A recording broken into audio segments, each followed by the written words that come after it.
नमस्कार, आदाब। Crime petrol Dastak में आप सभी का एक बार फिर से स्वागत है। उधार समझ कर दे रहा हूँ। मैं भी उधार समझ कर ही ले रहा हूँ। भूलना मत। भाई हूँ तुम्हारा, इतना तो भरोसा रखो। भाई हो इसीलिए साफ साफ कह देता हूँ, ये उधार है, मदद नहीं।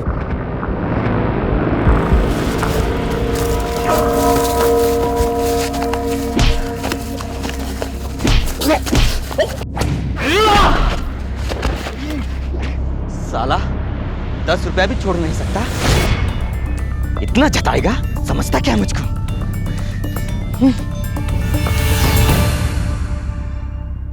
रकम चाहे बड़ी हो या छोटी, पैसा पैसा होता है। फिर चाहे रिश्ते खून के हों, मोहब्बत के या दोस्ती के। पैसों को लेकर मिसअंडरस्टैंडिंग्स सब पर घातक वार करती है। जब कोई पैसे नहीं चुका पाता तो वो एक दस्तक होती है कि शायद वो मुसीबत में है। लेकिन पैसे वापस ना आने से देने वाला चिंतित हो जाता है। तो ऐसी सिचुएशन में कोई क्या करे? किसी भी सूरत में अपने पैसे वापस ले ले या फिर उन्हें भुला दे हमेशा के लिए। आसान चॉइसेस नहीं है, लेकिन दोनों में से किसी एक को चुनना ही पड़ता है। और ये चॉइस जिंदगी और मौत के बीच की चॉइस भी साबित हो सकती है। जुलाई 2011, भिवंडी, थाने डिस्ट्रिक्ट, महाराष्ट्र।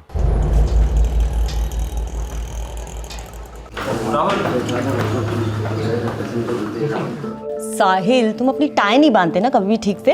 नगमा हो गया, लेसेस बांध ली, चलो। अरे टिफिन बॉक्स लो तुम लोग, कभी भी टिफिन बॉक्स बैग में क्यों नहीं रखते? जाओ। बाय बाय अम्मी, बाय। चलो वो खोलो। तुमने खाया क्यों नहीं अभी तक? अरे भाई, कुछ खाने को मिलेगा कि नहीं? अरे आप इतनी जल्दी तैयार हो गए, कहाँ जा रहे हैं? थाने जा रहा हूँ। कपड़ों की एक नई दुकान शुरू करने की सोची है। आप बैठिए, मैं नाश्ता लाती हूँ। बच्चा आजा। अब्बू अब्बू आप कहाँ जा रहे हैं? मुझे भी आपके साथ जाना है। बच्चा, अब्बू काम से जा रहे हैं, शाम को आएंगे तो आइसक्रीम खिलाएंगे आपको, ठीक है? वाह, नाश्ता। मैं कह रही थी एक दुकान तो है भिवंडी में, तो फिर ये दूसरी दुकान किस लिए? बच्चे बड़े हो रहे हैं नीलोफर, कारोबार को भी तो बढ़ाना होगा। बढ़ने की तमन्ना थी तभी तो ये दुकान बनी, वरना क्या था हमारे पास? 4 पैसे नहीं थे जब जौनपुर से आए थे। खून पसीना एक करके भिवंडी में दुकान खड़ी की।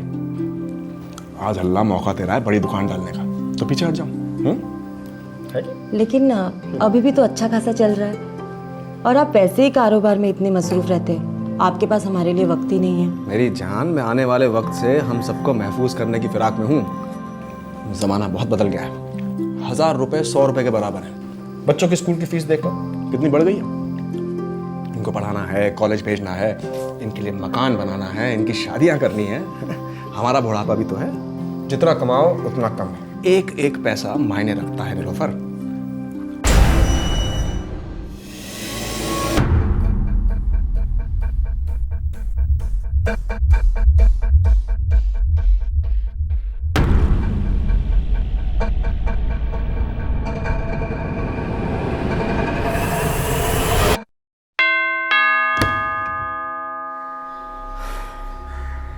फिर आ गए सुबह सुबह, अपनी मनुष्य शक्ल दिखाना है। जुनैद भाई, आप जो कर रहे हैं वो ठीक नहीं कर रहे हैं।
नगमा, अम्मी ने दरवाजा खुला क्यों रखा है? चलो। अम्मी, अम्मी अम्मी दो स्कूल के बच्चे रोज की तरह अपने घर लौटते हैं और अपने माता पिता और छोटी बहन की खून में लिपटी लाशें देखते हैं। इस शौक, इस दहशत का अंदाजा लगाना भी मुश्किल है। जुनैद, उसकी पत्नी नीलोफर और उनकी 5 साल की छोटी बच्ची के इस ट्रिपल मर्डर ने हाल ही में मुंबई शहर को हिला कर रख दिया। कातिल की पेंट हो सकती है। इसकी सारी जेबें चेक करो।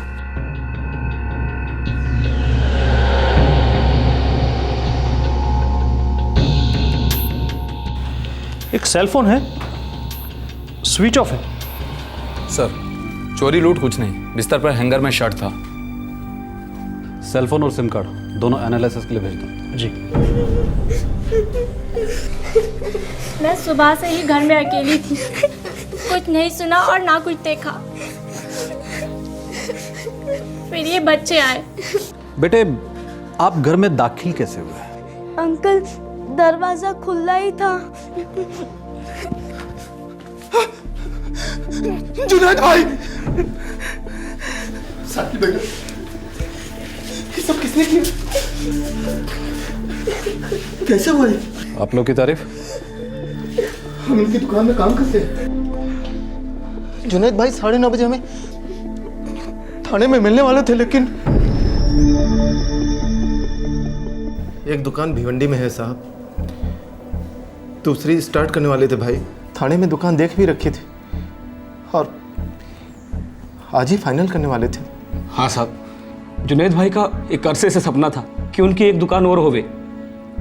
लेकिन जुनैद भाई, भाभी और बच्ची तीनों का इतनी बेरहमी से कत्ल कर दिया कि क्यों साहब? दुश्मनी, गहरी दुश्मनी। चोरी का केस तो नहीं है। जुनैद भाई की किसी से कोई दुश्मनी नहीं थी साहब। हाँ साहब, ऐसा सीधा आदमी तो ढूंढने से नहीं मिलेगा। सब लोग बहुत इज्जत करते थे उनकी।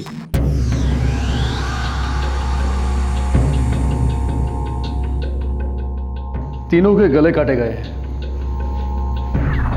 किसी पेशेवर ने किया? मुझे डाउट है, पेशेवर के वार एकदम क्लियर होते हैं, एक सिंगल कट होता है, लेकिन यहाँ तो ऐसा कुछ भी नहीं है। ये देखिए। क्या जुनैद या फिर नीलोफर ने कोई फाइट बैक किया हो? No inspector. कातिल कोई जान पहचान वाला ही लगता है। कोई चोरी नहीं हुई, किसी ने चीखें नहीं सुनी। एक आदमी होता तो शायद दूसरे की चीख सुनाई देती।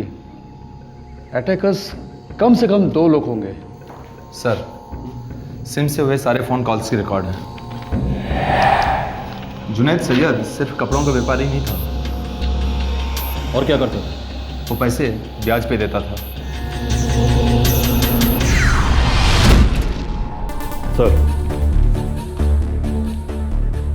सर, इस लिस्ट में ज़्यादातर नंबर जौनपुर के हैं। सिम किसका नाम का है? कोई असलम खान है साहब। किसके साथ बात हुई है? सर, सभी जौनपुर के हैं। इस आदमी के दोस्त है सारे। और कुछ? एक नंबर है जिस पर सबसे ज़्यादा बात हुई है, और वो नंबर कोई उठा नहीं रहा है। पता लगाओ किसका नंबर है ये। जी सर। मुझे ये असलम खान चाहिए। जैसा।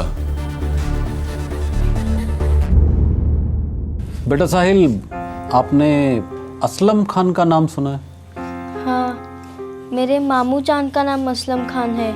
ये आपकी अम्मी के सगे भाई हैं? नहीं, अम्मी के मौसेरे भाई हैं। ये रहते कहाँ हैं, आपको पता है? यही पास में मोहसिनवाड़ी में।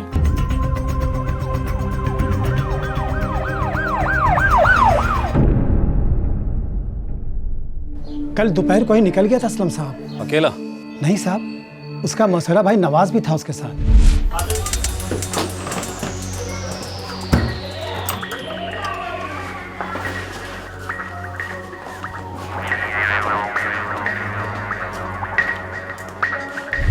कुछ बोला नहीं साहब, कहाँ जा रहे हो, क्यों जा रहे हैं? आपको पता असलम की बहन, जीजा और छोटी बच्चे का मर्डर हो गया?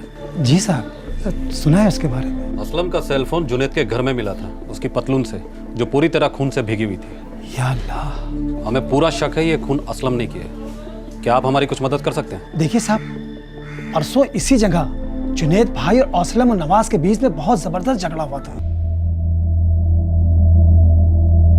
यकीन कीजिए जुनैद भाई, वक्त ही नहीं मिला आने का। काम की तलाश में इतने बिजी थे कि मुझे कल का लौंडा समझा है? कोई भी बहाना बना दिया और मैं मान गया। 8 महीने से मुंह नहीं दिखाया तुम लोगों ने। हर महीने आदमी भेजे मैंने, हर बार घर पे ताला पड़ा था। जुनैद भाई, वो हम लोगों का टाइम बहुत खराब चल रहा है, बहुत बुरी हालत है भाई, वरना तो जरूर आते हम। अबे हटाओ सालो, मुझे कल तक मेरे पैसे चाहिए। और कल मतलब कल। कल तक कैसे होगा जुनैद भाई? थोड़ा टाइम तो दीजिए। तुम लोगों को टाइम नहीं, कुछ और देने का वक्त आ गया है।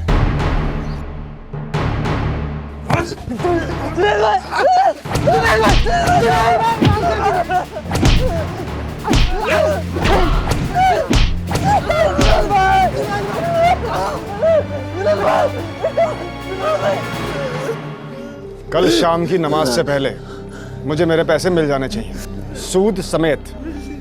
और अगर नहीं आए ना असलम, तो कसम से कहीं आने जाने लायक नहीं छोड़ूंगा। चलो चल।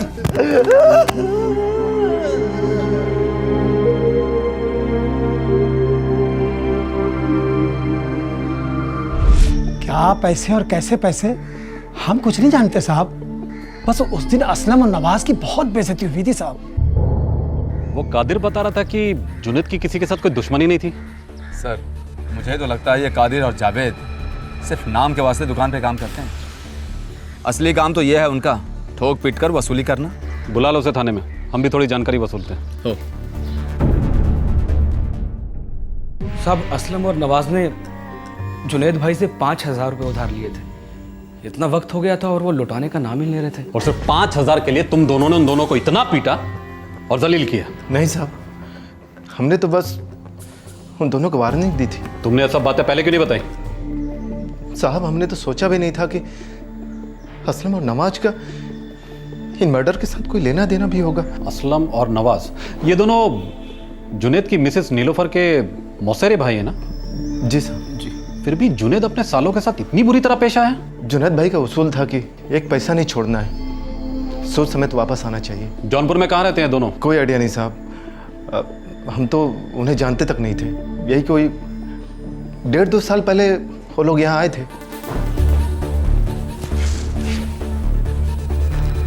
सर, वो वाला नंबर कोई उठा नहीं रहा है। सर, बच्चों से पूछें क्या? क्या? असलम और नवाज का जौनपुर वाला एड्रेस लड़का शायद जानता हो। दादू जान और दादी जान आए हैं, अब वो हमारे साथ ही रहेंगे। साहिल बेटा, हमें लगता है आपकी अम्मी, अब्बू और बहन को आपके मामू असलम और नवाज ने मारा है। हो सकता है अंकल, अब्बू को वो दोनों बिल्कुल भी पसंद नहीं थे और वो उन्हें कभी कुछ देना ही नहीं चाहते थे। देखिए, ये लोग मेरे भाई हैं, आप इन्हें तो मना नहीं कर सकते ना। देखो नीलोफर, रिश्ते अपनी जगह हैं, धंधा अपनी जगह है, दोनों को मिलाओ मत। अब मैं आप लोगों के लिए चाय लेकर आती हूँ। जुनैद भाई, आप हम पे भरोसा कर सकते हैं, हम टाइम टू टाइम आपका पैसा लौटाते रहेंगे। तुम लोगों के कहने से क्या होता है साले साहब? धंधा करने के लिए ठोस प्लानिंग चाहिए होती है। जुनैद भाई, हमने पूरी प्लानिंग कर ली है। देखिए, एक फैक्ट्री से बात हुई है हमारी, वो बड़े अच्छे दाम पर हमें कपड़े दे रही है, और फिर हमने एक हाथ गाड़ी का भी बंदोबस्त कर लिया। हाँ जुनैद भाई, स्टेशन के पास हम अपनी हाथ गाड़ी लगा के उसी पे कपड़ा बेचेंगे।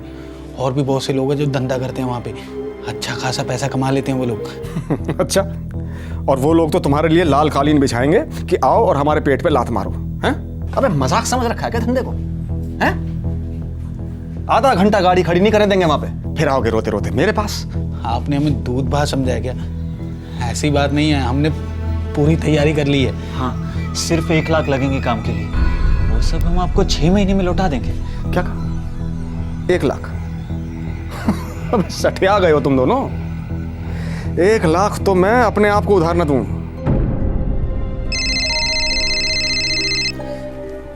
हाँ जावेद, हाँ बोल। अच्छा ठीक है, लीजिए भाईजान, चाय लीजिए। नीलोफर आपा, समझाओ ना जुनैद भाई को, हम उनकी पाई पाई लौटा देंगे। वादा करते हैं आपसे। नवाज भाईजान, मैं कोशिश कर सकती हूँ, लेकिन ये अपनी मर्जी की ही करते हैं।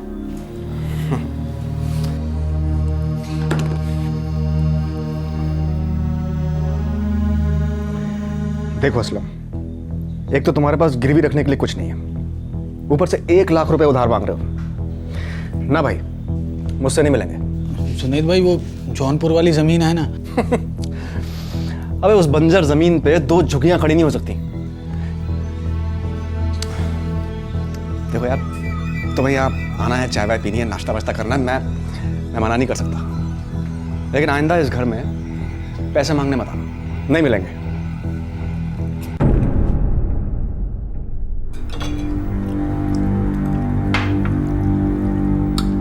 मौका तो बनता है उनका, वो लोग नए हैं, जोश है उनमें।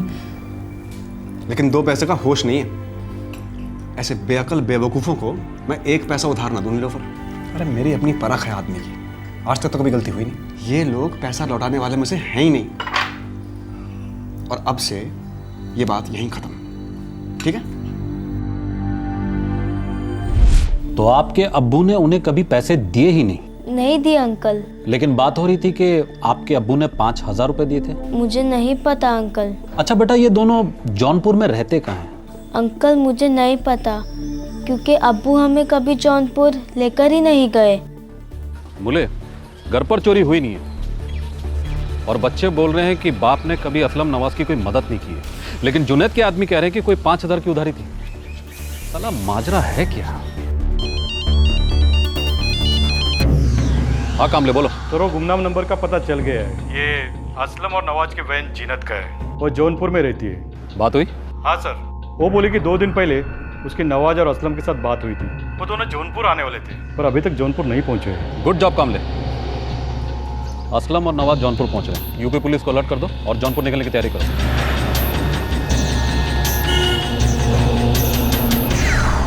जुनैद के 12 साल के बेटे साहिल ने पुलिस को बताया था कि उसके पिता ने असलम और नवाज को पैसे देने से बिल्कुल इनकार कर दिया था। तो फिर ये 5,000 रुपए का लेन देन कब और कैसे हुआ, इसका जवाब सिर्फ असलम और नवाज दे सकते थे, जो अब तक जौनपुर पहुंचे ही नहीं थे।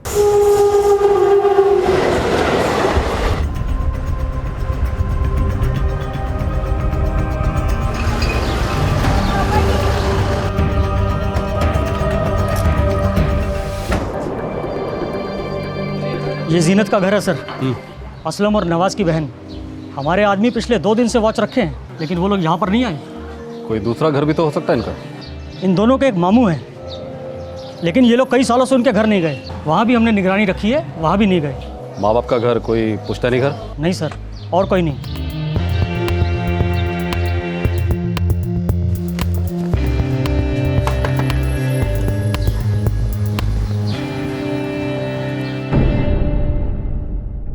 साहब, मुझे सच में नहीं पता कि असलम और नवाज भाई कहाँ हैं। 3 दिन पहले उनका फ़ोन आया था कि वो लोग वापस आ रहे हैं, बस। भिवंडी में जो कत्ल हुए थे उसके बारे में तुमने कभी सुना? मामू का फ़ोन आया था तो पता चला। मैं खुद चाह रही थी कि नवाज भाई और असलम भाई से पूछूं कि आखिर हुआ क्या वहाँ पर, कैसे हुआ, लेकिन 2 दिन से उनका कोई फ़ोन नहीं लग रहा है। उन्होंने फ़ोन कहाँ से किया था? भिवंडी से। नंबर कहाँ का था? वो तो नहीं पता साहब, लेकिन वो नंबर उन दोनों का नहीं था। आपका फ़ोन हमेशा गलत वक्त पे क्यों बजता है? अरे बेगम साहिबा, फ़ोन आपका है, अपनी रिंगटोन नहीं पहचानती? हेलो जीनत, असलम बोल रहा हूँ। कैसे हैं? और बिजनेस शुरू हो गया ढंग से? नहीं जीनत, वो क्या है कि हम लोग जौनपुर वापस लौट रहे हैं। मुंबई कुछ रास नहीं आया। मैंने तो पहले ही कहा था आपसे भाईजान, यहीं जौनपुर में रह के कोई अच्छा सा काम कर लेते। हम 2 दिन में घर लौट रहे हैं। खुदा हाफिज। अल्लाह हाफिज भाईजान। नहीं नहीं, ऐसा नहीं हो सकता, मेरे भाई ऐसे नहीं है। हमें असलम की पतलून और सेलफोन मौका वारदात से मिली, जो पूरी तरह खून से सनी हुई थी। नहीं, ज़रूर किसी ने उन्हें फंसाने की कोशिश की है, वरना मुझे खुद असलम भाई ने बताया था कि जब से जुनैद भाई ने उन्हें पैसे देने से इनकार कर दिया है, तब से उन दोनों ने उनके घर आना जाना बंद कर दिया। तो फिर उन दोनों का मुंबई में गुजारा कैसे होता था? बहुत हाथ पैर मार रहे थे बेचारे। यहाँ आके ज़मीन बेचने की भी कोशिश की, लेकिन वो भी नहीं बिकी। इसीलिए उन्हें दोबारा मुंबई जाना पड़ा। भाईजान, आपने सोच भी कैसे लिया कि मैं आपको मना करूँगी? अगर आपको ज़मीन बेचनी है तो बेच दीजिए, मैं ना क्यों कहूँगी? ना कहने का तो कोई सवाल उठता ही नहीं है। सोचा एक बहन ने तो ना कर दी है, दूसरी भी कर सकती है। कैसी बातें कर रहे हैं आप भाईजान? सच कह रहा हूँ जीनत, खून के रिश्तों से भरोसा ही उठ गया है हमारा। अरे आप दोनों खामखा परेशान हो रहे हैं। पांचों उंगलियां बराबर नहीं होती हैं। ज़मीन आपकी है, आपकी जो मर्जी आए कीजिए। न जीनत ना मैं, हम दोनों बीच में नहीं पड़ेंगे। शुक्रिया। अब आप देखिएगा, हम लोग मुंबई में ही कुछ ना कुछ ज़रूर कर दिखाएंगे। वो दोनों तो नीलोफर आपा और जुनेद भाई साहब से बात भी नहीं करते थे, ईद पे भी नहीं। वो सब तो ठीक है जीनत, लेकिन हमें असलम और नवाज के साथ आमने सामने बैठकर बात करनी होगी। अगर वो दोनों बेकसूर हैं तो डरने की कोई ज़रूरत नहीं, लेकिन बात करना ज़रूरी है। साहब, अल्लाह कसम मुझे नहीं पता, लेकिन जैसे ही मुझे पता चलेगा मैं सबसे पहले आप लोगों को इत्तला दूंगी।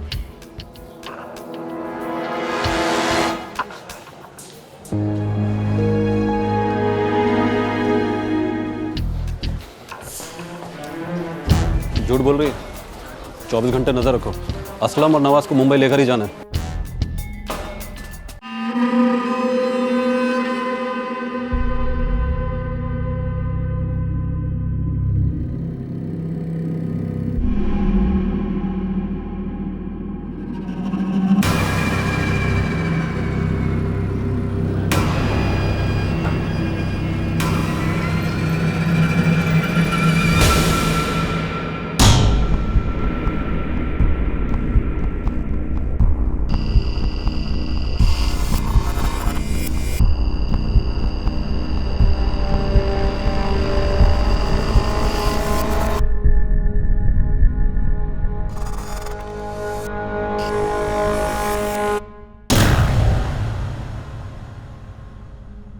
चौबीस घंटे बीत गए। पुलिस की नजर एक सेकंड के लिए भी जीनत के घर से नहीं हटी, लेकिन असलम और नवाज का कोई पता नहीं था। अब एक सवाल उठा कि कहीं वो बीच रास्ते से ही वापस तो नहीं लौट गए, या फिर हो सकता है जौनपुर के लिए निकले ही ना हो।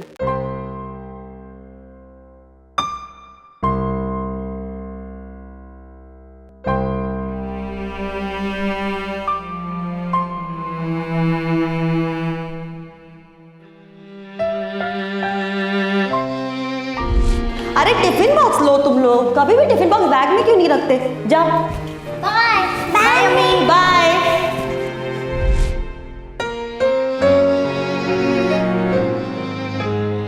और वहां भिवंडी में जुनैद के दो बच्चे साहिल और नगमा बड़ी मुश्किल से अपने आप को समेटकर दोबारा जिंदगी का सामना करने की कोशिश में थे।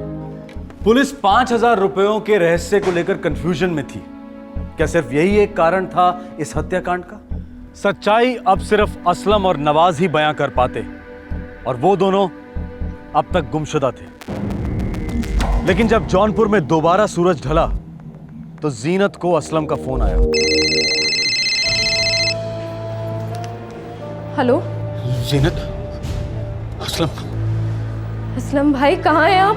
पुलिस पहुंच गई है क्या वहाँ? असलम भाई, बिल्कुल सच सच बताइए, आप लोगों ने क्या किया है? पुलिस ने क्या कहा तुमसे? यही कि कत्ल आप लोगों ने किया है। अभी आप मुझे बताइए कि हुआ क्या है। सुरेश भाई ने हमें बहुत बेइज्जत किया, पूरे मोहल्ले के सामने हमें पिटवाया। ये मेरे सवाल का जवाब नहीं है। पहली बार जब सुनेद भाई ने पैसे देने से मना किया तो हमने सोच लिया था कि दोबारा उनकी शक्ल तक नहीं देखेंगे, पर इतने बुरे दिन टूट पड़े थे, और मुंबई में मदद मांगने के लिए उनके अलावा और था ही कौन। जौनपुर जाने के पैसे नहीं हैं और बिजनेस शुरू करोगे। कुछ सीखो यार जिंदगी से। आपकी बात बिल्कुल सही होगी जुनैद भाई, मानते हैं हम, लेकिन इस वक्त 1,000 रुपये की सख्त ज़रूरत है। जुनैद भाई, हम लोग जौनपुर वाली ज़मीन बेच देंगे और उससे जो भी पैसा मिलेगा उससे आकर मुंबई में कोई ना कोई बिजनेस शुरू कर लेंगे। जुनैद भाई, ना तो तुम जमीन बेच पाओगे और ना कभी तुम्हारा बिजनेस शुरू होगा। खुदा के लिए ऐसा मत कहिए जुनैद भाई। अरे मुंबई में आपके अलावा हमारा है ही कौन? तभी तो आपके पास मदद मांगने के लिए आए हैं। मैं कोई गुल्लक हूं? जब कड़के हो गए हाथ डाला और निकाल लिए पैसे। अब तो हद ही कर दिया आपने। ये लोग अपने गांव जौनपुर जाने के लिए तो पैसे मांग रहे हैं। मैंने तुझे समझाया ना, बीच में मत पड़ा कर। लेकिन बात सिर्फ 1000 रुपए की तो है। मेरे पास पैसे पड़े और मैं इन्हें लाकर दे रही हूँ, मुझे कुछ नहीं सुनना। बस बहुत हो गया ड्रामा।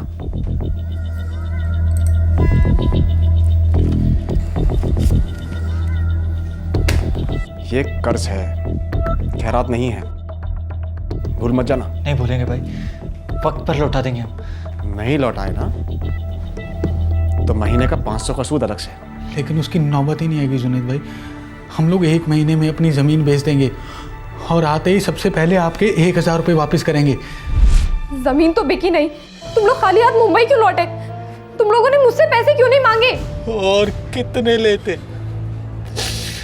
पहले से ही तो इतने ले चुके हैं तुमसे। मुझे पहले सच सच बताओ कि क्या तुमने जुनैद भाई, नीलोफर आपा और खुशनुमा का कत्ल किया है या नहीं? नहीं, हम किसी का कत्ल नहीं करना चाहते थे। मेरा यकीन मानो जीनत, हम कत्ल के इरादे से वहां नहीं गए थे। कर्ज का 1000 रुपया और 8 महीने का सूद 4000 रुपये, कुल मिला के 5। कल तक लौटा देना।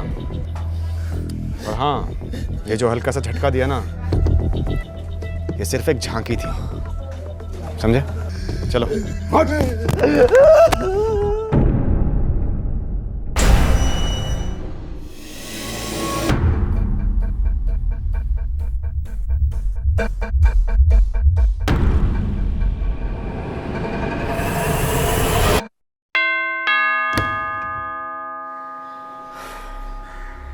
फिर आ गए सुबह सुबह, अपनी मनुष्य शक्ल दिखाना है। जुनैद भाई, आप जो कर रहे हैं वो ठीक नहीं कर रहे हैं। मजाक कर रहे हो? बाकी के 4000 कहाँ हैं? जुनैद भाई, 1000 के कर्ज पे 4000 का सूद, ये ठीक नहीं है। ये तो नाइंसाफी है। अबे चुप करो सालो। जब भीख मांगने आए थे तब मेरी शर्त को कबूल किया था कि नहीं? जी जी। फिर 8 महीने तक अपनी मनुष्य शक्ल तक दिखाने नहीं आए। अब नाइंसाफी की बात कर रहे हैं। चुपचाप बाकी के 4000 निकालो, चलो। जुनैद, लेकिन आप... तुम चुपचाप अंदर जाओ, बच्ची को लेकर अंदर जाओ।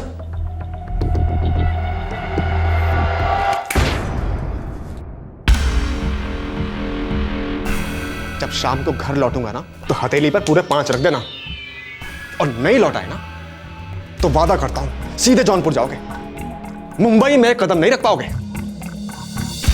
चुपचाप ये पैसे उठाओ और दफा हो यहां से। पैसे तो हम नहीं उठाएंगे जुनैद भाई, लेकिन आपको सबक जरूर सिखाएंगे। क्या बकवास कर रहा है? कल सबके सामने हम चुप रहे, सोचा आज आपके सामने हमारी बात करेंगे, लेकिन आज भी आपने हमें जलील किया। हम जानते थे कि आपका गुरूर रत्ती भर भी कम नहीं होगा, और आपके गुरूर को तोड़ने के लिए हम लोग पूरी तैयारी के साथ आए।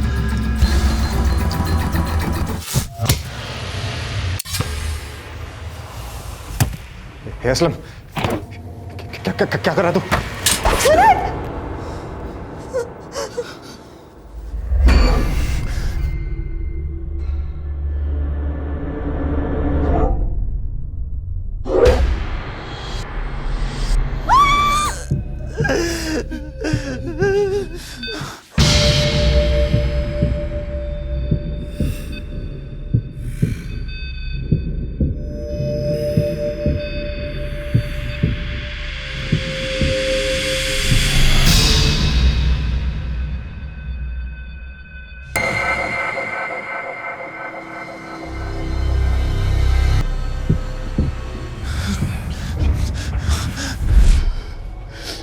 हमसे बहुत बड़ा गुनाह हुआ है। सिर्फ 1000 रुपयों के लिए तुमने उन दोनों का और उस मासूम बच्ची का कत्ल कर दिया। हम डर गए थे कि वो कहीं पुलिस को न बता दे। पुलिस तो अब भी जान गई है बेवकूफों। पुलिस वहां पहुंच चुकी है? हाँ, घर के बाहर खड़ी है, तुम लोगों का इंतजार कर रही है। तुम लोगों के फोन से उनको मेरा नंबर मिला है। जीनत, हमारी मदद करो। देखो, अगर तुम दोनों मेरे भाई हो ना तो अपने आप को ना पुलिस के हवाले कर दो। नहीं, हम जेल नहीं जाएंगे, हमें तो अपना बिजनेस शुरू करना है। ठीक है, तुम करो अपना काम शुरू। इन कत्ल की जिम्मेदारी मैं अपने सर पे लेती हूँ। तुम लोगों के गुनाहों की सजा भी मैं अपने सर पे ले लूंगी। जीनत, जीनत,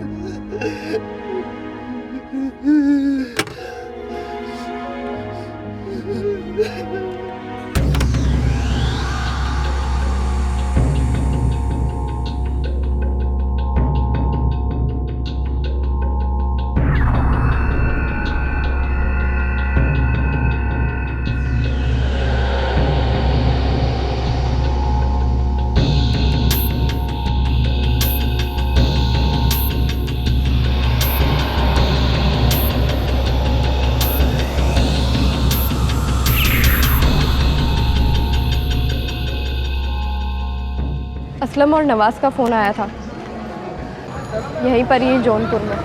और क्या बोलो? हाईवे के पास एक ढाबा है, वहीं पर ही आप लोग का इंतज़ार करते हैं।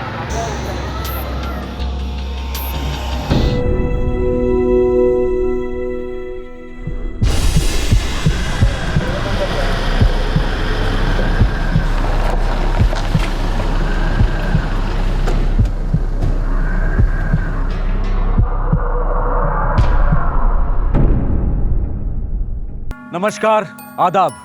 क्राइम पेट्रोल दस्तक में आप सभी दर्शकों का एक बार फिर से स्वागत है। 6 महीने पहले ही प्रमोशन हुए हैं मेरे बेटे की, अब दोबारा प्रमोशन हो रहे हैं। देखो, वैसे इसे जॉब करने की कोई ज़रूरत नहीं है, सब कुछ है। मेरी बेटी आपके घर के रौनक को और भी बढ़ा देगी, आपके बेटे को हमेशा खुश रखेगी। सर एक बात है, मैं आपको पहले ही क्लियर कर देना चाहता हूँ कि हम ना दहेज वहेज के सख्त खिलाफ हैं जी। यही बात कहना चाहता है मेरा बेटा आपको। ये तो आप लोगों का बड़प्पन है जी, कि मेरे बेटी की अच्छी तकदीर है जो आपके घर जा रही है।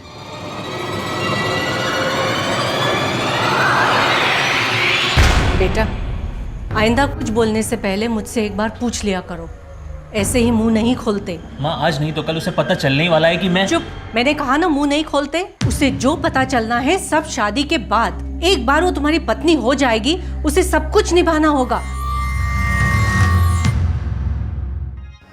एक माँ ने लड़की वालों से अपने बेटे के बारे में एक बात छुपाई। लड़की गरीब घर से थी, एक खुशहाल और वेल सेटल लड़के के साथ उसकी शादी होने जा रही थी। लड़की वाले खुशी के खुमार में थे, उन्होंने भी ज्यादा जांच पड़ताल नहीं की। पर सच्चाई कब तक छुपाई जा सकती थी? शादी ब्याह के मामलों में चुप्पी झूठ के बराबर होती है, और ये एक दस्तक होती है कि ये एक झूठ जुड़ने वाले रिश्तों में दरार डालने वाला है। जुलाई 2011, नई दिल्ली।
अच्छा सुनो, तुम सब ये स्टेप 15 बार करो, मैं आकर चेक करती हूँ, ठीक है? कंटिन्यू।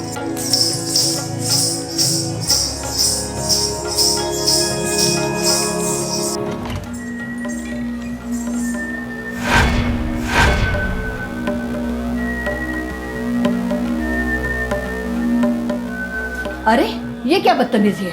ऐसे कैसे घुसाई तू मेरे कमरे में? मम्मी जी ये इतने सारे पैसे कहाँ से? तुझसे मतलब? ये सारे पैसे मेरे हैं, इसे नजर मत लगा। अब तू खड़ी क्यों है? जाती क्यों नहीं है? दफा हो जा यहाँ से।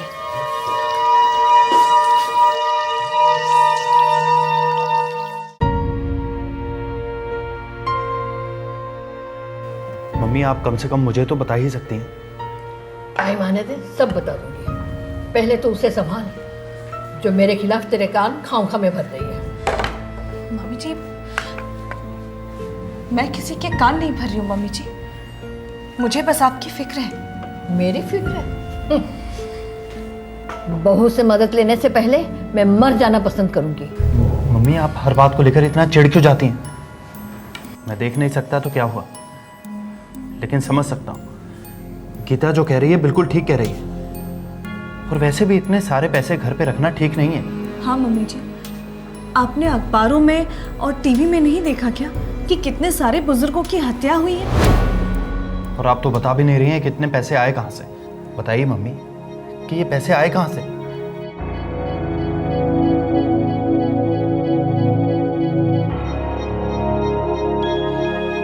कुणाल भैया, आप तो मम्मी जी का स्वभाव जानते हैं ना, मुंह बंद मतलब बिल्कुल मुंह बंद।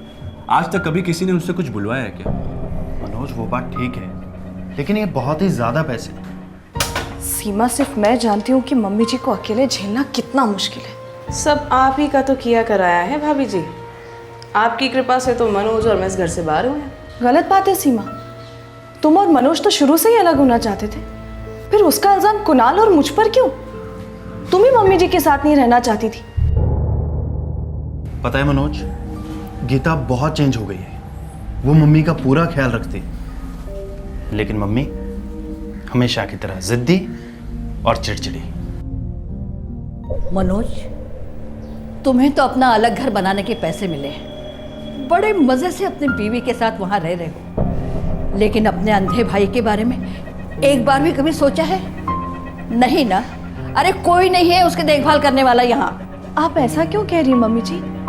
मैं हूं तो। अरे तू चुप कर, अभी मैं जिंदा हूँ और सही सलामत हूँ, इसलिए तू मेरे कुणाल के देखने का ढोंग करती है, ढोंग। जिस दिन मैं मर जाऊंगी सब जानते तो मेरे बच्चे के साथ क्या सलूक करेंगे। Mummy ji please. मतलब मैं चुप रहूं? तुम मुझे चुप रहने के लिए कह रही है? मुझे नहीं मम्मी जी, मैं तो बस वो। बस तो बस ही सही, अब मैं किसी को कुछ नहीं कहूंगी, लेकिन तुम सब कान खोल के सुन लो। ये पैसा सिर्फ मेरा है, ये पैसा कहाँ से आया है और कहाँ जाएगा इस बात से तुम्हारा कोई मतलब नहीं। तुम सब लोग इससे दूर ही रहना। मैंने टैक्सी मंगवा दी, अभी 5 मिनट में ही पहुंचती होगी। तू तो बड़ी अच्छी बनती जा रही है बहू, मुझे दूध और दवाई दी जा रही है, मेरे साथ अस्पताल चलने के लिए भी तैयार है। ये अचानक इतना प्यार कहाँ से आ गया बहू? मैं तो हमेशा से ही आपका ख्याल रखती आई, बस आपने ही कभी नहीं देखा। आराम से।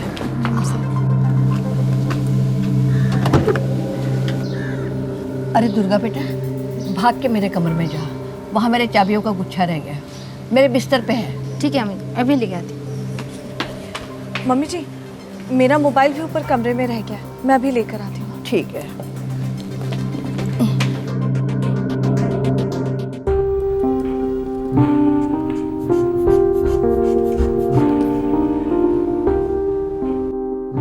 आप अपनी दवाइयाँ टाइम टू टाइम तो ले रही हैं ना? जी डॉक्टर साहब, मैं बिल्कुल टाइम से दवाइयाँ दे देती हूँ। अगर ये नहीं देगी तो मैं दवाई लेना बंद थोड़े ही कर दूंगी। मैं अपना ध्यान खुद रख सकती हूँ, मुझे इतने जल्दी कुछ नहीं होने वाला डॉक्टर साहब। चंदा जी अपनी उम्र के हिसाब से काफ़ी फिट हैं। ये एक विटामिन और एक कैल्शियम की गोली दिन में 2 बार खाने के बाद दे दीजिए। जी डॉक्टर साहब, मुझे आपको अपनी एक प्रॉब्लम बतानी है। हाँ बोलो गीता। मुझे रात को ठीक से नींद नहीं आती। कब से? लगभग 6 महीने हो गए। पर्सनल लाइफ में कोई प्रॉब्लम, टेंशन? नहीं डॉक्टर, बस ऐसी नींद नहीं आती। होता है ऐसा कभी कभी।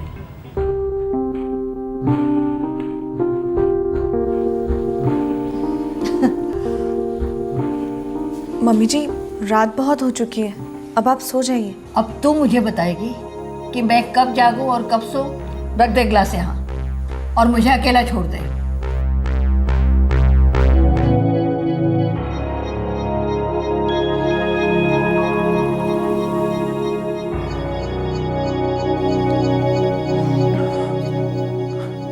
आ गए तुम? वो मम्मी दवाइयाँ तो टाइम पर ले रही हैं ना? हाँ ले रही हूँ। अच्छा सुनो,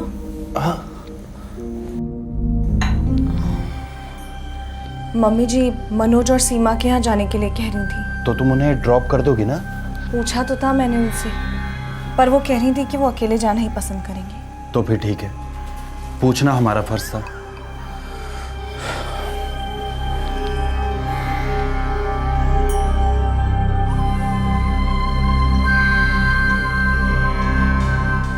अगले दिन चंदा नारंग घर से निकली। उनकी बहू गीता के मुताबिक चंदा नारंग ये कहकर गई थी कि वो अपने छोटे बेटे मनोज के घर जा रही है, लेकिन रात तक चंदा नारंग घर नहीं लौटी।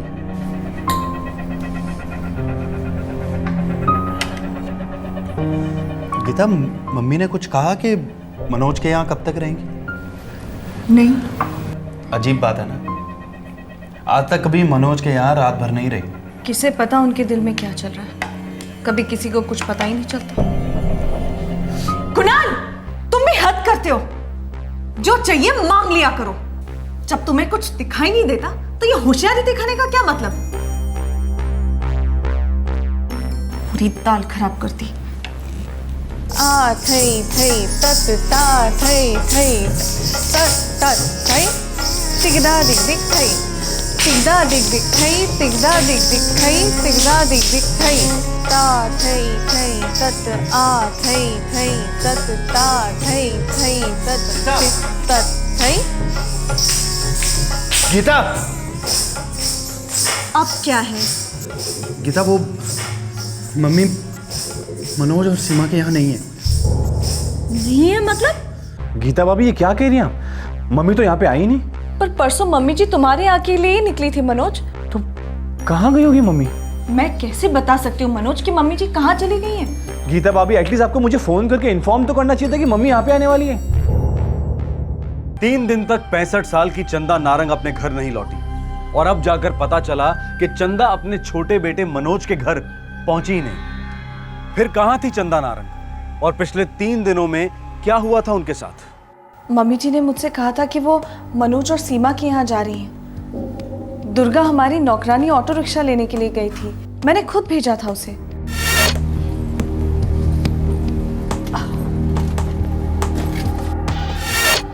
दिन के 11 बजे मैंने मम्मी जी को दूध और दवाइयाँ दी और फिर वो चली गई। आप कहाँ रहते हैं मिस्टर मनोज? पश्चिम बिहार। सर चंदा जी का सेल अभी भी बन जा रहा है सर। सर उनका फ़ोन कल से ही स्विच ऑफ है। हमने आज सुबह भी ट्राई किया लेकिन फ़ोन बंद था। किसी दूसरी जगह गई होंगी, किसी दूसरे रिश्तेदार के यहाँ, आउट ऑफ दिल्ली, आश्रम, मंदिर वगैरह। मेरे बड़े मामा जी साउथ एक्स में रहते हैं। हमने उनके यहाँ भी फ़ोन किया लेकिन मम्मी वहाँ भी नहीं थी। उस नौकरानी को बुलाओ, उससे पूछो ऑटो रिक्शा कहाँ से लेकर आई थी।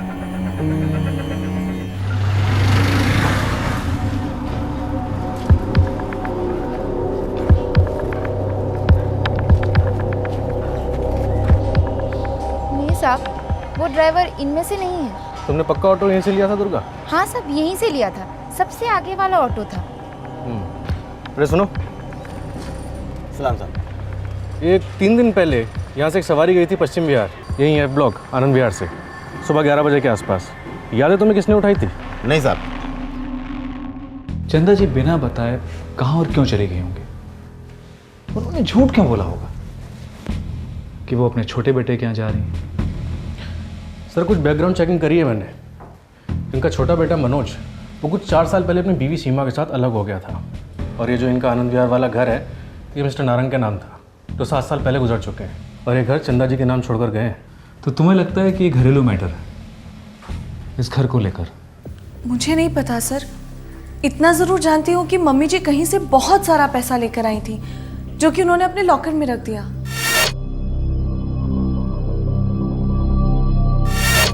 लॉकर कहाँ है? उनकी अलमारी में। पैसे अंदर ही? नहीं पता सर। आपकी सासू माँ पैसे साथ लेकर गई थी? नहीं सर।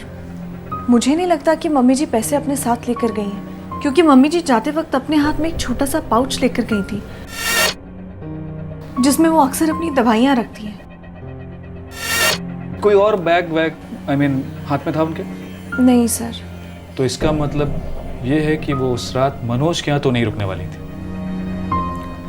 वापस उसी दिन घर लौटने वाली थी। उनका कोई भरोसा नहीं है सर, वो कभी भी कुछ भी करती हैं, वो कहीं भी चली जाती हैं। अरे तो आप लोग तो समझदार हैं, कोई फोन वोन नहीं किया आप लोगों ने जब उस रात वो वापस लौट के नहीं आई?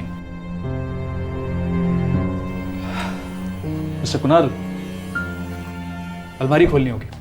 लेकिन चाबियां तो मम्मी जी के पास हैं। तो अलमारी और लॉकर तोड़ना होगा। अगर आप लोग परमिशन दे तो अच्छी बात, क्योंकि हमारे लिए ये जानना बहुत जरूरी है कि पैसा अब भी अंदर है या नहीं। जी आप जैसा ठीक समझें। वैसे तो क्यों कहते हो सर?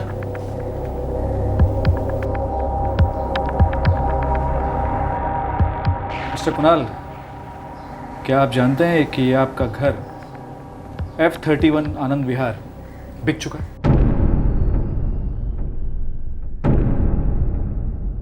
ये पैसे एडवांस पेमेंट है और बाकी की पेमेंट 6 सितंबर को होने वाली है। आप ये क्या कह रहे हैं? मैं इस बारे में कुछ भी नहीं जानता। मिस्टर मनोज, सीमा जी, गीता जी, आप लोग जानते थे? इंस्पेक्टर साहब, हमने कितनी बार मम्मी जी से पूछा कि इतना सारा पैसा वो कहाँ से लाई, पर उन्होंने हमें कुछ नहीं बताया।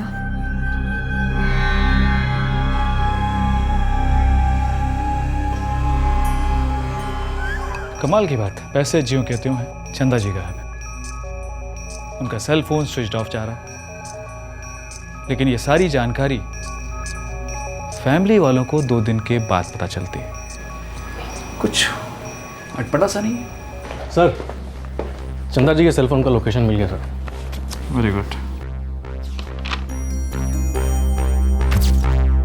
जिस दिन से चंदा जी गायब हैं, उसी दिन से उनका सेलफोन स्विच ऑफ है। और सर, ये चंदा जी के फ़ोन का करंट लोकेशन आनंद विहार ही है, इसी घर में। पूरे घर की डिटेल तलाशी लो। ये सब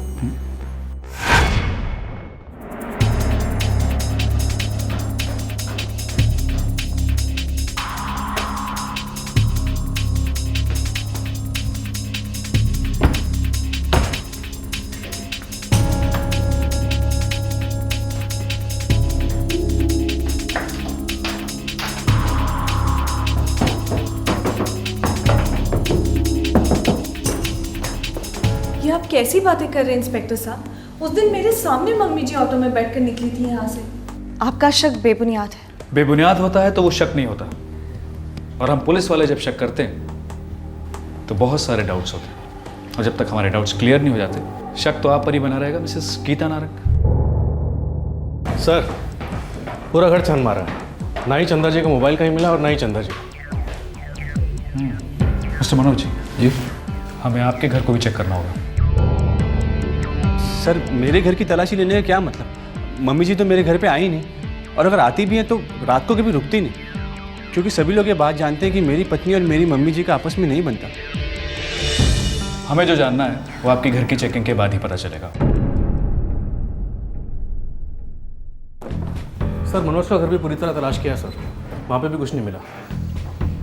जो कुछ भी हुआ है इन दोनों घरों के दरमियानी हुआ है। शेख, एक काम करो, दोनों घरों के पड़ोसियों से बातचीत करो, किसी न किसी ने तो देखा होगा चंदा जी को आते या जाते।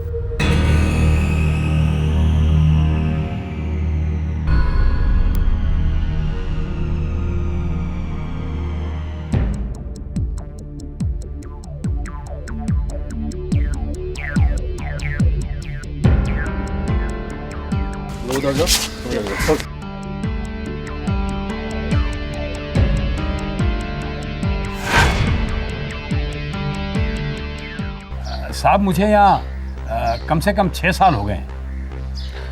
F31 नारंग परिवार ग्राहक है तुम्हारे? हाँ साहब, उनके कपड़े आते हैं यहाँ। चंदा जी को जानते हो क्या? उन्हें तो सब पहचानते हैं साहब, बहुत कड़क औरत है। 4 दिन पहले 16 जुलाई को देखा था उन्हें, कहीं जा रही थी? बिल्कुल देखा था साहब। ऑटो में निकल रही थी, कुछ ऑटो का नंबर वगैरह याद है?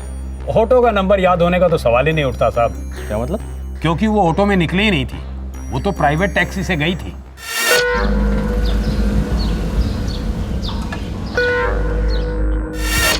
पक्का याद है तुमको? ऑटो में नहीं गई थी, प्राइवेट टैक्सी में गई थी। मुझे साफ साफ याद है साहब, और इतना ही नहीं, मुझे तो और भी कुछ याद है साहब। क्या? चंदा जी गाड़ी में सो गई थी। अकेली थी गाड़ी में? उतना ध्यान नहीं दिया साहब, शायद कोई था कोई नहीं था, ये मैं पक्का नहीं बोल सकता साहब। गाड़ी में सो रही थी, सुबह 11 बजे घर से निकलते ही। कुछ अजीब नहीं लगता तुमको? उतना अजीब नहीं लगा साहब, एक तो उनकी उम्र हो गई है, दूसरा उनका अस्पताल आना जाना होता रहता है। 16 जुलाई? नहीं, 16 जुलाई को मिसेस नारंग के साथ मेरा कोई अपॉइंटमेंट नहीं था। मम्मी जी तो ऑटो रिक्शा में ही गई थी। उस लॉन्ड्री वाले ने किसी और को जाते हुए देखा होगा टैक्सी में। गीता जी, उसने तो हमें यह भी बताया है कि टैक्सी की पिछली सीट पर आपकी सासू माँ सोई हुई थी। दिन के 11 बजे घर से निकलते ही कोई सोएगा क्यों? इंस्पेक्टर साहब, मेरी तो कुछ समझ में नहीं आ रहा है ये हो क्या रहा है। मैं आपसे बार बार कह रही हूँ कि मम्मी जी ऑटो रिक्शा में ही गई थी, और ये कहने वाली मैं अकेली नहीं हूँ। दुर्गा, तुम भी तो बोलो। दीदी सच कह रही है साहब, अम्मा जी ऑटो रिक्शा में ही गई थी, मैंने खुद ऑटो लाया था। और आप हमारे घर की तलाशी ले रहे, मुझ पर शक कर रहे? सर, आनंद पुलिस चौकी से मिला था सर। पिछले साल एक नॉन कॉग्निजेबल ऑफेंस दर्ज करवाया गया है मिसेस गीता नारंग के खिलाफ।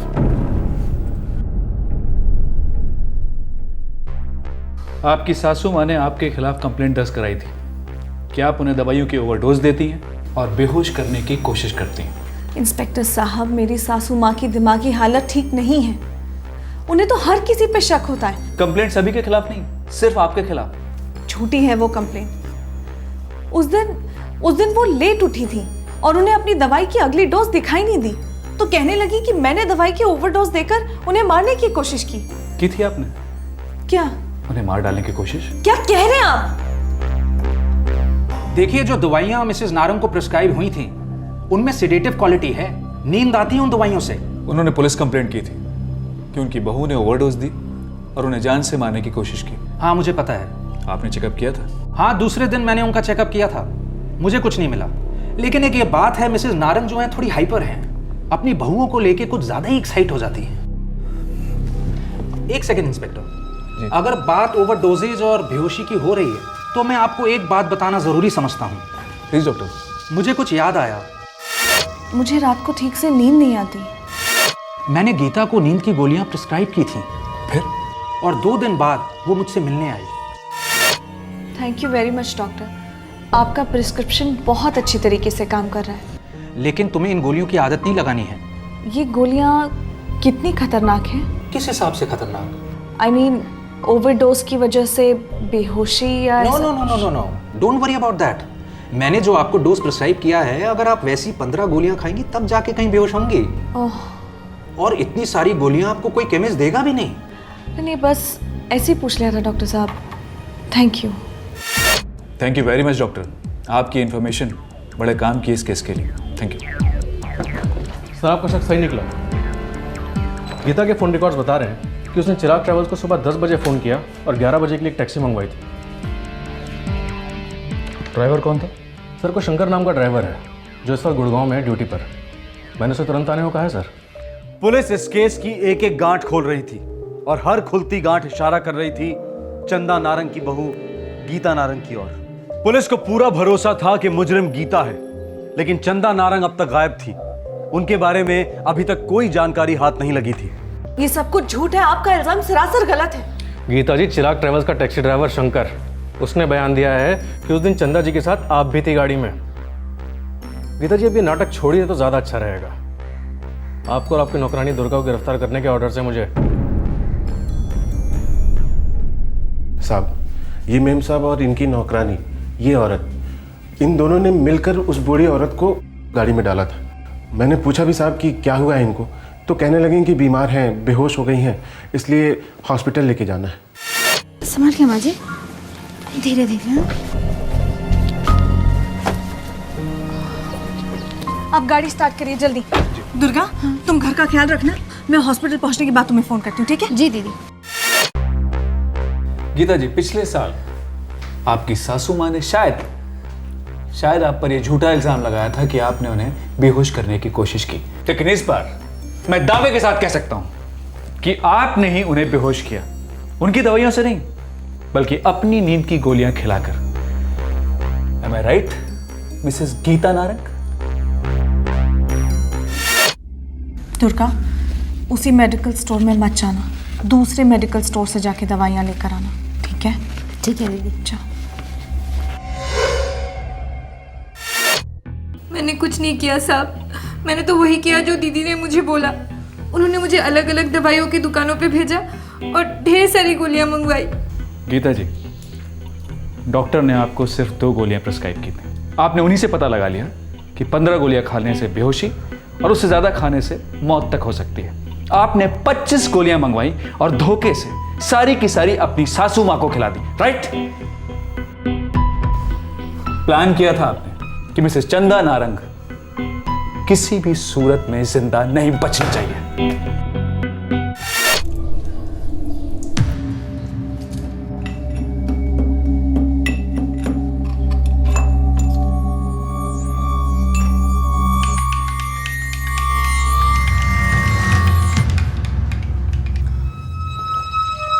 जब से तुमने लॉकर में पैसे देखे हैं तुम्हारे तो रंग ढंग ही बदल गए हैं। ऐसी सेवा कर रही हो जैसे मैं तेरी सास नहीं माँ हूँ। ये सब आपका वहम है मम्मी जी, अब जल्दी से दूध पी लीजिए। इसमें जहर तो नहीं मिला दिया ना? मम्मी जी, आप बार बार एक ही एक बात क्यों करती हैं?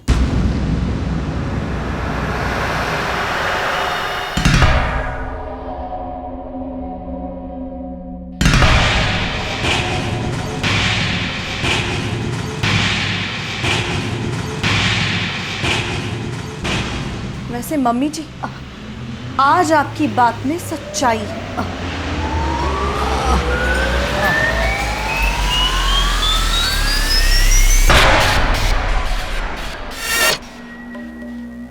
तुम जानती थी लॉकर में कितने पैसे? हाँ, जानती थी। तुम जानती थी कि घर में एक चोर? हाँ।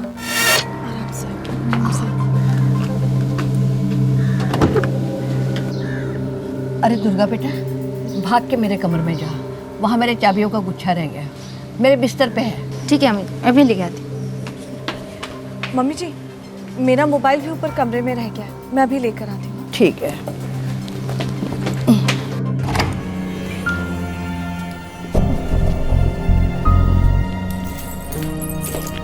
दुर्गा, ये चाबी मुझे दे और तू बाहर जाके वेट कर।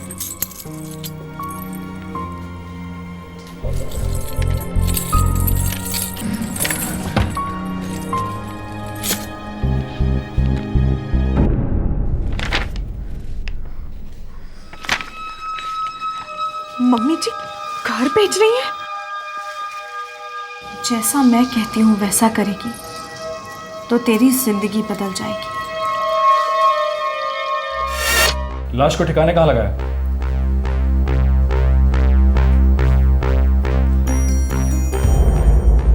तुम्हें कुछ नहीं पता चला?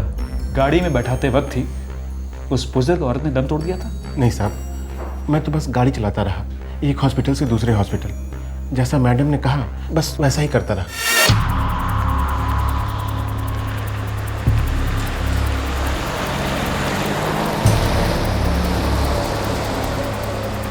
आप किस हॉस्पिटल चलना है मैम साहब? शादरा चलो, इभास हॉस्पिटल।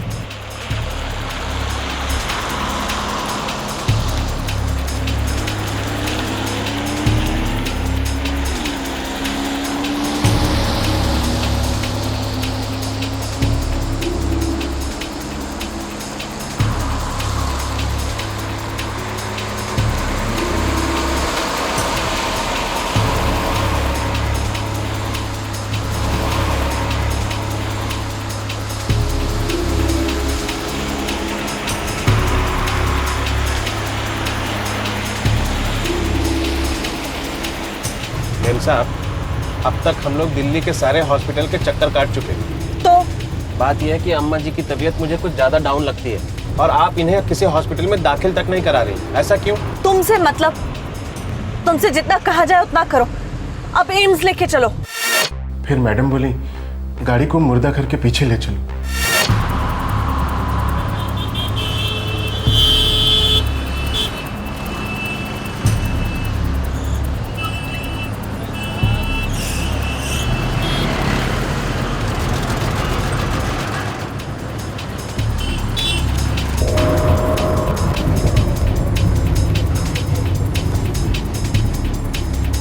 देखिए मैडम, मुझे डर लग रहा है। नाम क्या है तुम्हारा? जी, शंकर। शंकर, देखो तुम अपना मुंह बंद रखोगे और बदले में मैं तुम्हें पूरे 1 लाख रुपए दूंगी, लेकिन कुछ भी जानने और पूछने की जरूरत नहीं है, समझे? मैंने लाश को वहीं छोड़ा, वहां से रिक्शा ली और सीधी घर आ गई।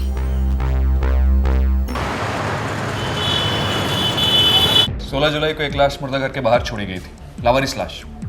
साहब ये तो रिकॉर्ड्स चेक करने के बाद पता चलेगा। नहीं सर, 16 जुलाई को किसी भी लावारिस लाश के मिलने की एंट्री नहीं है इसमें। किसी न किसी ने तो देखी होगी।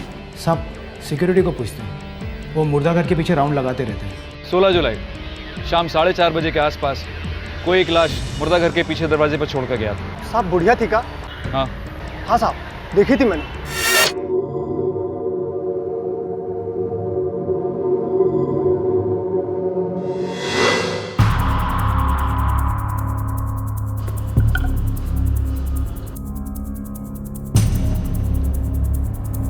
सांस भी चल रही है, मतलब ये तो जिंदा है। लेकिन साहब जो लाश थी ना, वो लाश नहीं थी, वो बुढ़िया जिंदा थी। मैंने तुरंत ही वार्डन साहब को इन्फॉर्मेशन दे दी और अब वो बुढ़िया बेड नंबर 56 पर है। हमने पल्स मिलते ही रेस्क्यू ऑपरेशन शुरू कर दिया था, लेकिन इनकी बॉडी पर कोई भी आइडेंटिफिकेशन नहीं मिला था। डॉक्टर साहब, भगवान का शुक्र है मम्मी जी जिंदा तो हैं। हालत नाजुक है लेकिन बच जाएंगे। इनके पेट में हमें ढेर सारी स्लीपिंग पिल्स मिली थी। इनकी मेडिकल रिपोर्ट्स की कॉपी मिलेगी? आइए।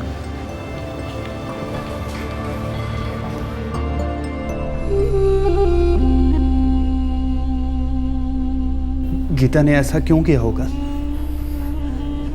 मेरे पास सब उसी का तो था, और वैसे भी मेरे कितने दिन बचे हैं। ऐसा मत कहिए भैया, अब जल्द से जल्द ठीक हो जाएंगे।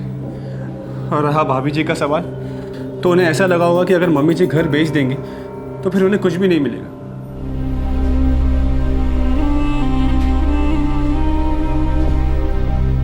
तुम्हारी सास चंदा नारंग जिंदा है, जीते जी मरोगी तुम जेल में सड़ कर। वो तो मुझसे पहले से ही नफरत करती थी। तो रिटर्न में तुम भी नफरत करती, अलग हो जाती, कुछ भी करती, लेकिन मारने का अधिकार किसी को नहीं। तो क्या करती मैं? वो घर बेचने वाली थी, बात करने से मानने वाली थी? कभी नहीं। अगर एक बार वो घर बिक जाता तो हमारी पूरी लाइफ खत्म हो जाती।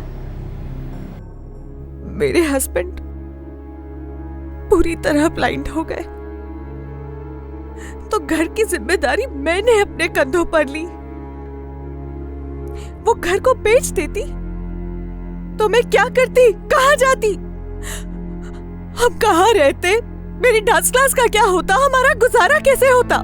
इतने भी बुरे दिन नहीं आते गीता जी। घर सेल होता तो आपको, कुणाल को भी पैसे मिलते, अच्छे खासे पैसे मिलते। कुछ नहीं मिलता, और फिर से एक बार मुझे मेरी सासू माँ वैसे ही फंसा दी जैसे 10 साल पहले उन्होंने मुझे और मेरी फैमिली को फंसाया था। क्या मतलब? मेरे हस्बैंड कुणाल शादी के पहले से ही डायबिटीज की एडवांस स्टेज पर थे, पर हमें इस बारे में कुछ नहीं बताया गया, ना मुझे और ना ही मेरी फैमिली को। क्या क्या सपने लेकर गई थी मैं उस घर में, छोटे छोटे सपने थे मेरे, सब टूट गए, चूर चूर हो गए। ना मुझे पति का प्यार मिला और ना ही बच्चों का सुख, तो फिर बचा क्या? सासू मां की सेवा, और बदले में मुझे क्या मिला? ताने और उनका गंदा व्यवहार। मेरे साथ धोखा हुआ है। पहले गलती उनकी थी, बाद में मेरी।